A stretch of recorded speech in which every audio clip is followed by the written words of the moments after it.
My 5-year-old daughter came home from kindergarten one day and dropped to her knees in front of me, pleading with me not to send her back there. She was sobbing and shaking her head, refusing to tell me why she didn't want to go anymore. Sensing that something was amiss, I lifted her shirt and was horrified to discover tiny puncture marks all over her arms and body. Furious, I took a photo and posted it in the kindergarten parents chat group, demanding to know who was responsible. A person named Luna replied arrogantly, "I told my son to do it." She then sent 2 more pictures. One was a wedding photo of her and my husband. The other was a picture of me, my daughter, and my husband. "You homewrecker. You dared steal my husband and have an illegitimate child. It's a miracle I didn't have my son beat that brat to death." The parent group exploded with insults directed at me and my daughter. Even the teacher tagged Luna and said, "Mason did well today. I'll give him a gold star tomorrow." Luna sent a smug emoji and taunted me directly. "If you're mad about it, come find me. My son and I are still at the kindergarten." As I headed to the kindergarten with my daughter, I messaged my company's legal team. "Prepare a divorce agreement for the prenup. I want David out with nothing. Also, my daughter was assaulted at the kindergarten. Bring a team over immediately. I want them to pay dearly. How dare David, a freeloader, keep a mistress and a child on the side?" When we arrived at the kindergarten, the first person I saw was Luna, standing outside, surrounded by other parents from the class. "Luna, you're so low-key. If it weren't for all this, we wouldn't have known. Your husband is the CEO of Martin Group?" "Exactly. No wonder I thought you had such an elegant aura the moment I saw you. It's that high-class grace that comes with wealth. We're all here to support you today. We're proper mothers, and we can't let a low-class homewrecker push you around. Right? What good could come from a homewrecker's daughter? Mason is truly the heir of Martin Group. He's already standing up for the people at such a young age." Even the teacher was fawning over Luna.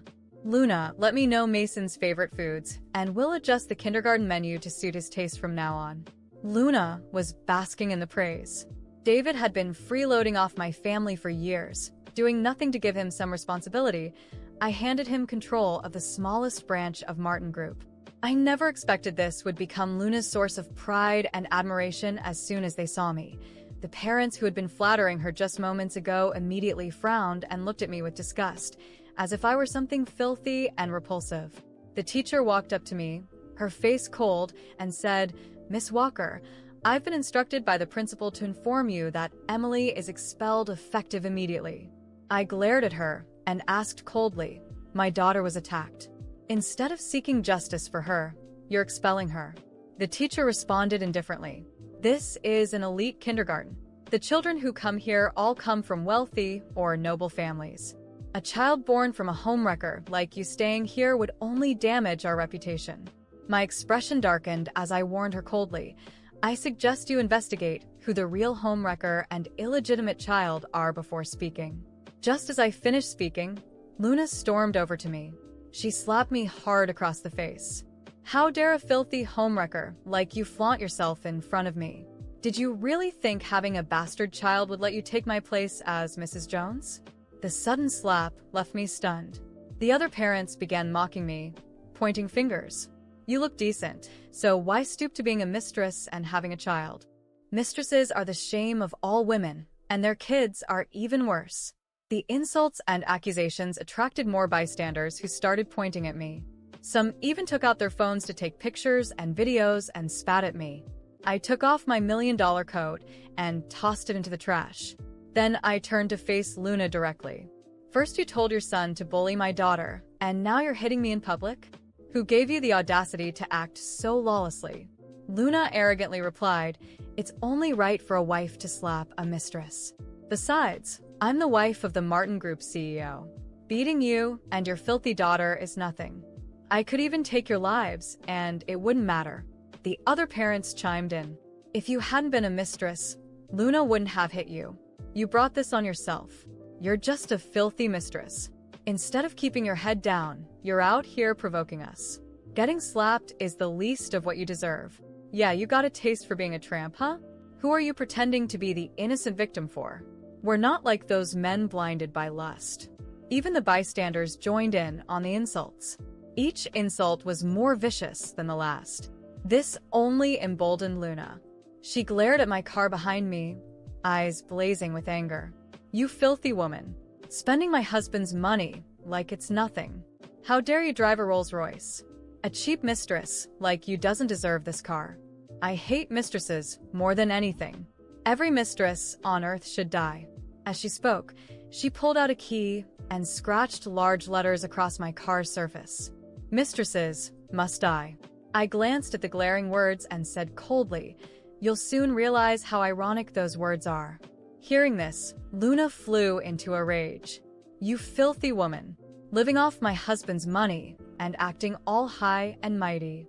Today, I'll make sure you pay back every penny you've taken from him." She picked up a brick from the sidewalk and started smashing my car with all her strength. She didn't spare anything. The windows, headlights, and the hood, everything was attacked. Seeing this, the other parents were energized. They picked up whatever they could find and joined in on the rampage, smashing my car with enthusiasm. After breaking the windows, they climbed inside, slashing at the seats and tearing apart the interior. The once pristine luxury car was quickly reduced to a heap of scrap metal. At that moment, one of the women broke open the trunk and gasped, "Look, there's a bunch of expensive stuff hidden in here." Luna approached casually, pulling out a painting, sneering. "A woman who makes her living selling herself is collecting art, trying to act all cultured. It's an insult for trash like you to own something like this. Someone like you only deserves trash." As I watched Luna and the other parents reduce my car to rubble, I felt a mix of rage and determination rising within me. But instead of yelling, arguing, or crying, I simply remained silent, my face expressionless. My cold eyes fixed on Luna and the group around her. They didn't know it yet, but their arrogance and aggression had just awakened something they could never control. Once Luna finished scratching the car and everyone was laughing and boasting about what they'd done, I noticed one of my company lawyers arriving at the scene. He gave me a concerned look, but I merely nodded slightly. The lawyer approached me, discreetly handing me a stack of documents. Luna, noticing the movement, walked over with a smug smile. "Already got your lawyer here?" she mocked, with the other parents chuckling. "Thought you could sue me and come out on top?" I didn't respond. I simply took the documents and walked up to Luna, holding the papers out to her. Her eyes narrowed, confused, as she took the papers from my hand. "These are divorce papers," I said coldly. "David is out of my life, without a cent of my money. I also instructed my team to head to the branch he was managing. By now, his belongings should be packed, and he's officially out of the Martin Group." Luna's smile disappeared, replaced by an expression of shock and growing fury. "That's a lie. You can't do this. David is the CEO. He has rights."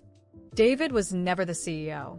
He was just the manager of a small branch, a responsibility I gave him to see if he'd grow up. But he chose to betray me.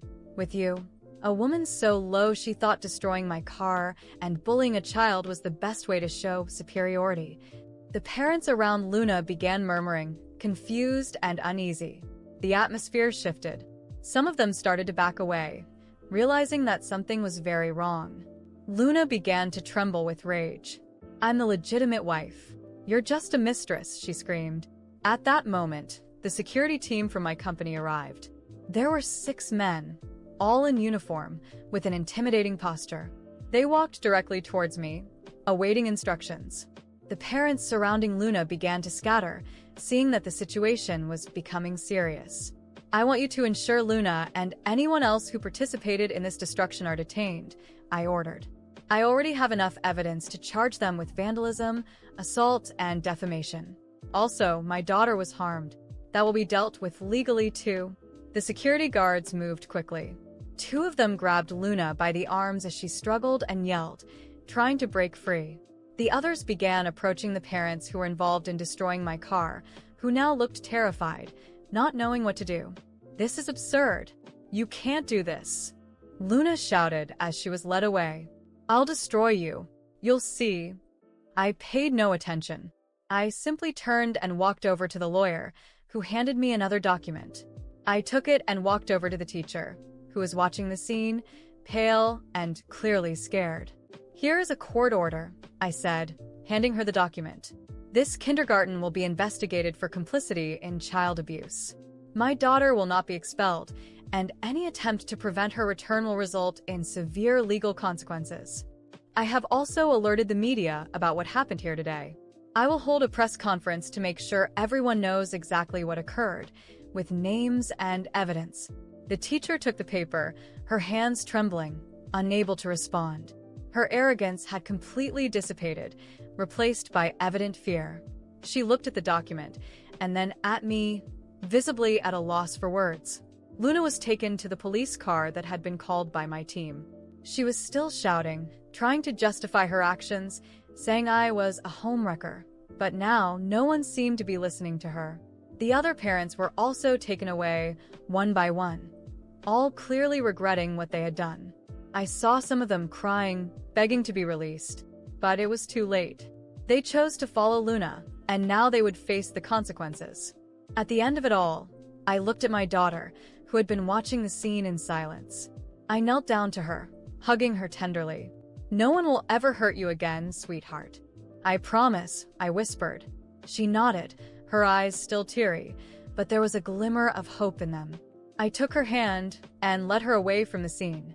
As we left, the onlookers' gazes were no longer of disdain but of astonishment and even fear.